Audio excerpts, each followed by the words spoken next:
Prizor je bio lijep, mislio je on, i bilo je novih stvari koje je trebalo gledati, ali sve su to bile zelene i plave mrlje, a on je bio navikao na gradsku sivu i crnu, na zvukove grada.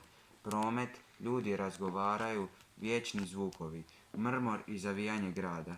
Ovdje je isprva bila tišina, ili je barem mislio da je tišina, ali kada je počeo slušati, doista slušati, čuo je tisuću stvari, šištanje i lupkanje, tihe zvukove, pjev ptica, zujanje kukaca, pljuskanje riba dok iskaču iz vode. Ovdje je sve vrijeme bilo veoma bučno, ali te zvukove nije poznavao.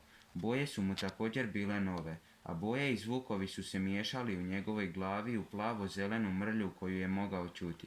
Čuti kao šuštav pulsirajući zvuk. Još je bio umoran, tako umoran. Bio je tako užasno umoran, a stajanje mu je nekako uzelo mnogo energije, iscijedilo ga je.